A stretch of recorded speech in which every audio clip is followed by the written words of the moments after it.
मंत्री रजनीकांत भक्तों को मरणात्मक आक्रमण दुर्बृत्तों आक्रमण में गुरुतर आहत कनिष्ठ जंत्री को चिकित्सा पाई तेंतुलीखुंडी गोष्ठी स्वास्थ्य केन्द्र में भर्ती करा जायछि। घरे काम करिया बेले 6 ରୁ 7 जन दुर्बृत्त घरे पशि रजनीकांत को बाहर को डाकिथिले। ते बिल कराइबा नै धमक देबा सहित बंधुकर पछपटरे तांको मुंड को आक्रमण करा जायथिबा कनिष्ठ जंत्री अभियोग करिसेंति। रक्त जुड़बुड़ अवस्था रे तांको हॉस्पिटल में भर्ती करा जायछि। आम ब्लॉक भितर होता सर ब्लॉक भितर गोल कंगरार कंट्राक्टर गोलक बोली सी आसला पिस्तल धरिकी मत आक्रमण करता सर मुंड मारी सर सहित 7-8 जन खंडे अधिक लोक खंड थे जे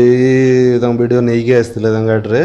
गोटे 1500 पाखापाखि आसिले आसला बेलू ब्लीडिंग होता मुंड्रे हेड इंजरी थिला मुंड्रे ब्लीडिंग होता आम प्रिलिमिनारी जहाँ ट्रिटमेंट दवा कथा देचु देकी पुणी हॉस्पिटल एडमिट कराई से कहवा मुताबक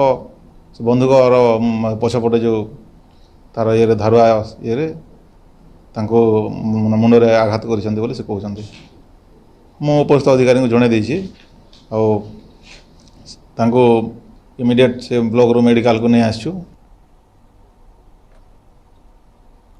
तेज संपर्क में अधिक सूचना आम सहित रही प्रतिनिधि महेश्वर रही फोन लाइन में। महेश्वर ए घटना रे आपण पाखे अधिक तथ्य कौन रहुछि?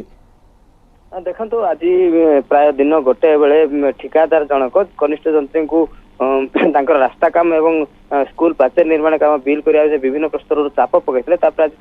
सरकारी क्वार्टर जो से कम कर आसिक से प्रथम बिल करने कहते विलंब होतार कारण पचार उत्त्यक्त धरी पिस्तल रे पछाड़ू मुंड को आघात देते से रक्ताक्त जुड़बुड़ अवस्था वीडियो कार्यालय पहुंचते वीडियो से स्थानीय गोष्ठी स्वास्थ्य केन्द्र में चिकित्सा कर संपर्क में आम जो कनिष्ठ जंत्री आलोचना करूँ से बर्तमान पर्यटन लेखा स्थित ना जो थाना अभियोग करना किंतु वीडियो कथा से अभियोग कर संपर्क में उच्चस्तरीय अधिकारी को से संपर्क जन सहकर्मी को मरणांतक आक्रमण होती तपन निश्चित भाव में तेज थाना अधिकारी मनोमुखी कार्य को जब देखा जो भाव में थाना अधिकारी पाखे जेहेतु बर्तमान मामला पहुंचला तेज तेंतुलीखुंटी कनिष्ठ जंत्री को जो आक्रमण करा पुलिस किसी कार्यानुष्ठान बर्तमान सुधा ग्रहण कलानी कि बर्तमान पर्यंत देखो थाना अधिकारी पाखे अभियोग पहुंची ना कारण कनिष्ठ जंत्री जनक से परिस्थिति नहांती किसी लेखिकिना लिखित आकार देवे जेहेतु मरणांतक आक्रमण से गंभीर आघात लगी तेणु से बर्तमान पर्यंत अभियोग करना। निश्चित भाव में बहुत बहुत धन्यवाद महेश्वर आपनकर समस्त सूचना पाई।